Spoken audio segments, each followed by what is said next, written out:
पापियों और पुण्यात्माओं की यमलोक यात्रा। सनत कुमार जी कहते हैं, व्यास जी, मनुष्य 4 प्रकार के पापों से यमलोक में जाते हैं। यमलोक अत्यंत भयदायक और भयंकर है। वहाँ समस्त देहधारियों को विवश होकर जाना पड़ता है। कोई ऐसे प्राणी नहीं हैं जो यमलोक में ना जाते हों। किए हुए कर्म का फल कर्ता को अवश्य भोगना पड़ता है। इसका विचार करो। जीवों में जो शुभ कर्म करने वाले सौम्य चित्त और दयालु हैं, वे सौम्य मार्ग से यमपुरी के पूर्व द्वार को जाते हैं। जो पापी पाप कर्म परायण तथा दान से रहित हैं, वे भयानक दक्षिण मार्ग से यमलोक की यात्रा करते हैं। मर्त्यलोक की 86,000 योजन की दूरी लांघ कर नाना रूप वाले यमलोक की स्थिति है, यह जानना चाहिए। पुण्य कर्म करने वाले लोगों को तो वह नगर निकटवर्ती सा जान पड़ता है, परंतु भयानक मार्ग से यात्रा करने वाले पापियों को वह बहुत दूर स्थित दिखाई देता है।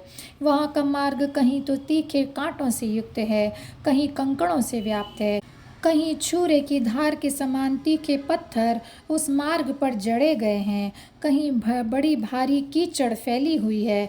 बड़े छोटे पातकों के अनुसार वहाँ की कठिनाइयों में भी भारीपन और हल्कापन है।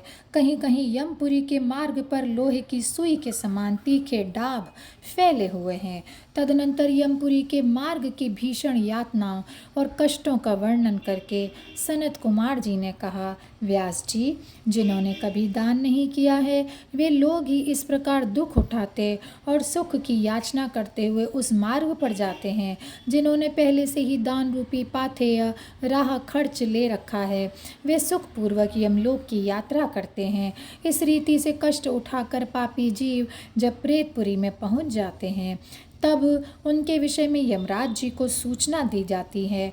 उनके आज्ञा पाकर दूत उन पापियों को यमराज के आगे ले जाकर खड़े करते हैं। वहाँ जो शुभ कर्म करने वाले लोग होते हैं, उनको यमराज स्वागत पूर्वक आसन देकर पाद्य और अर्ध निवेदन करके प्रिय बर्ताव के द्वारा सम्मानित करते हैं और कहते हैं, वेदोक्त कर्म करने वाले महात्माओं, आप लोग धन्य हैं, जिन्होंने दिव्य सुख की प्राप्ति के लिए पुण्य कर्म किया है। अतः आप लोग दिव्यांगनाओं के भोग से भूषित तथा संपूर्ण मनोवांछित पदार्थों से संपूर्ण निर्मल स्वर्गलोक में जाइए। वहाँ महान भोगों का उपभोग करके अंत में पुण्य के क्षीण हो जाने पर जो कुछ थोड़ा सा अशुभ शेष रह जाए, उसे फिर यहाँ आकर भोगिएगा। जो धर्मात्मा मनुष्य होते हैं, वे मानो यमराज के लिए मित्र के समान हैं। वे यमराज को सुखपूर्वक सौम्य धर्मराज के रूप में देखते हैं, किंतु जो क्रूर कर्म करने वाले हैं, वे यमराज को भयानक रूप में देखते हैं। उनकी दृष्टि में यमराज का मुख दाढ़ों के कारण विकराल जान पड़ता है। नेत्र टेढ़ी भौहों से युक्त प्रतीत होते हैं। उनके केश ऊपर को उठे होते हैं। दाढ़ी मूछ बड़ी बड़ी होती है। ओठ ऊपर की ओर फड़कते रहते हैं। उनके 18 भुजाएं होती हैं। वे कुपित तथा काले कोयलों के ढेर से दिखाई देते हैं। उनके हाथों में सब प्रकार के अस्त्र शस्त्र उठे होते हैं। वे सब प्रकार के दंड का भय दिखाकर उन पापियों को डांटते रहते हैं। बहुत बड़े भैंसे पर आरूढ़, लाल वस्त्र और लाल माला धारण करके बहुत ऊंचे महामेरु के समान दृष्टि गोचर होते हैं। उनके नेत्र प्रज्वलित अग्नि के समान उद्दीप्त तो दिखाई देते हैं। उनका शब्द प्रलय काल के मेघ की गर्जना के समान गंभीर होता है। वे ऐसे जान पड़ते हैं मानो महासागर को पी रहे हैं, गिरिराज को निगल रहे हैं और मुंह से आग उगल रहे हैं। उनके समीप प्रलय काल की अग्नि के समान प्रभाव वाले मृत्यु देवता खड़े रहते हैं। काजल के समान काले गाल देवता और भयानक कृतांत देवता भी रहते हैं। इनके सिवा मारी, उग्र, महामारी, भयंकर कालरात्रि, अनेक प्रकार के रोग तथा भांति भांति के भयावह कुष्ठ मूर्तिमान हो, हाथों में शक्ति, शूल, अंकुश, पाश, चक्र और खड्ग लिए खड़े रहते हैं। वज्रतुल्य मुख धारण करने वाले रुद्रगण, क्षुर, तरकश और धनुष धारण किए वहाँ उपस्थित होते हैं। सभी नाना प्रकार के आयुध धारण करने वाले महान वीर एवं भयंकर हैं। इनके अतिरिक्त असंख्य महावीर यमदूत, जिनकी अंग कांति काले कोयले के समान काली होती है, संपूर्ण अस्त्र शस्त्र लिए बड़े भयंकर जान पड़ते हैं।